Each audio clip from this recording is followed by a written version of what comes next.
Hello everyone, welcome to another video on matrix. So in this video, we will look into how can we find the inverse of a given matrix. First we will see what the inverse is, and then we will look how can we find inverse of a 2 by 2 matrix, and then subsequently 3 by 3 matrix and so on. So let's start with the definition of a inverse. So what do you mean by inverse? So inverse of a matrix is identified by a to the power minus 1, a inverse, such that a into a inverse is equal to I. What is I here? I is the identity matrix. Now, what an identity matrix is? Identity matrix is something of this type. I equal to 1, 0, 0, 1. So it is the identity matrix of order 2 by 2. There are 2 rows and 2 columns. So this is the identity matrix of order 2 by 2. So if we have the matrix A as 2 by 2 matrix, in that case I will be this. If the matrix A is of order 3 by 3, then I will be equal to 1, 0, 0, 0, 1, 0, 0, 0, 1. So this is the identity matrix of 3 by 3 order. So what is the basic criteria? If we multiply the matrix with its inverse, it should come out to identity matrix. Whatever the matrix is, if we multiply it with its inverse, it will come out to the identity matrix. So that is the definition of inverse of a matrix. But there is a condition. We can't find inverse of all matrices. There are some criteria based on which, or only of those types of matrix we can find the inverse, and those matrices are non-singular matrix. Now what is a non-singular matrix? A non-singular matrix is one in which the determinant is not equal to 0. It is a square matrix in which the determinant is not equal to 0. And reminding once again, non-singular matrix is a square matrix with determinant not equal to 0. That is called a non-singular matrix. So now A inverse not equals to 0. So what is the formula?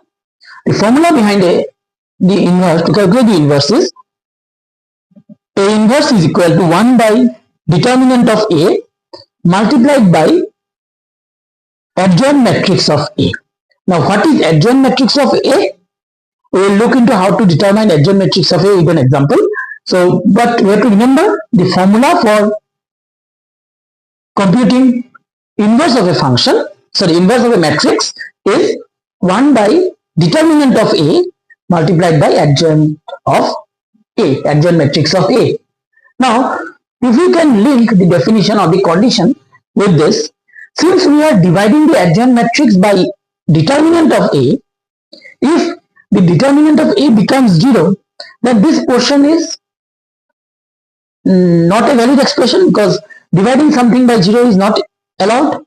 So therefore determinant of matrix should be equal to 0. So we can think from that side also. One more thing here, why it is called an inverse. So if we take an analogy, for example, let's have a number 5. So what is the inverse of 5? Inverse of 5 will be 1 by 5.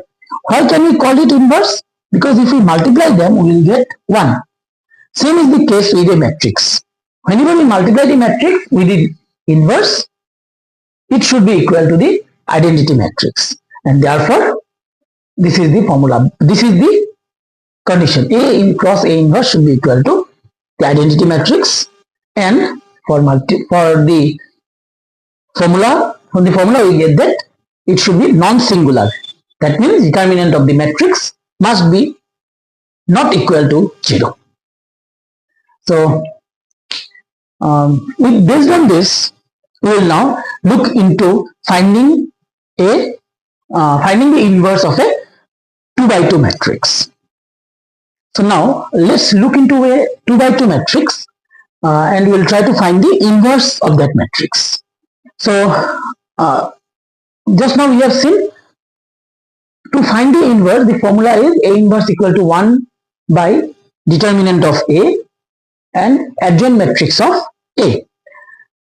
And we have to check whether the determinant of A is equal to 0 or not. If it is equal to 0, we can say that inverse doesn't exist. However, if it is not equal to 0 only, then we can proceed further. So therefore, our first thing that we have to do is that we have to find the determinant of A. So now, how can we find the determinant of A? So determinant of A, since it is a 2 by 2 matrix, so 1 into 2 minus 4 into 3. So 1 into 2 minus 4 into 3. So 4 is a 12, minus 2, it is minus 10. Since minus 10 is not equal to 0, so we can say that A inverse exists. Otherwise, if it had been 0, then from this step only we will have skipped. We will not proceed further. We will write A inverse doesn't exist, and therefore that's the end of this. But since it is not equal to 0, we have to proceed further. So we have found determinant of A. So the next part, that is adjoint of A, adjoint matrix of A. So now, how we can find the adjoint matrix? Let's look into this in details. So for the adjoint matrix, we need something called cofactor and minor. Now, what is cofactor and minor? This is the general formula for cofactor. And how to calculate this cofactor? We will use this formula. So let's understand this by this example. So find cofactor. So for each and every element in the matrix, we have to find the cofactor. And those cofactors will become the cofactor matrix. And transpose of that cofactor matrix will be the adjoint matrix. Now let's look into this step. So there are two rows. First row, second row, two columns. So this is the column number, row number 1, row number 2, column number 1, column number 2. So we can say that this element, means element 1, lies in the position 1, 1. So 1 lies in the position of 1, 1, and therefore we are finding the cofactor for this value first. So C1, 1. How can we find? The formula is minus 1, like it is seen here, minus 1 to the power row position plus column position, 1 plus 1, and then we have to take the other element excluding that particular row and that particular column.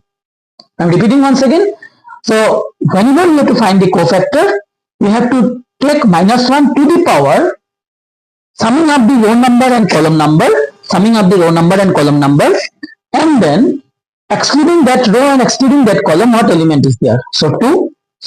So minus 1 to the power 1 plus 1 into 2. So minus 1 square is 1. So 1 into 2 is 2. Similarly, let's go look for this one. So its position is C1, 2. C1, 2. That means we are finding the cofactor of this. So this position is 1, 2. So 1 plus 2. And if we exclude this row and this column, what element is left? 3. So that's why it is 3. So minus 3. C2, 1. That means we are considering this element. We are finding the cofactor of this element. So when it is 2, 1, that means we have to exclude this row and this column.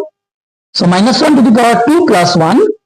And if you exclude this row and this column, the left out element is 4. So minus 1 to the power 3 means minus 4.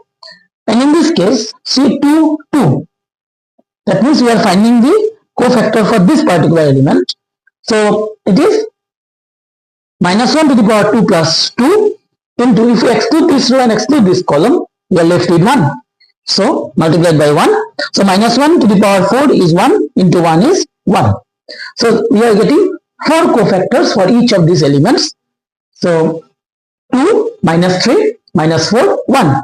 So 2 corresponds to this, minus 3 corresponds to 4, minus 4 corresponds to this, and 1 corresponds to this. So therefore, the cofactor matrix will be 2 for this, 2, minus 3, minus 4, and 1.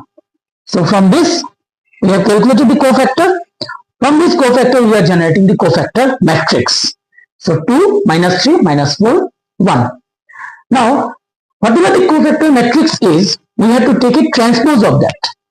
So that transpose is the adjoint matrix. So how can we find the transpose? Just interchange the row elements with the column elements. and vice versa. So what are the row elements? 2 minus 3. So we are interchanging the row elements by the column elements. So 2 minus 3, minus 4 and 1. So minus 4, 1. Row elements are getting shifted to column and column elements are getting shifted to rows. So this is the adjoint matrix of A. Now we have got the adjoint matrix.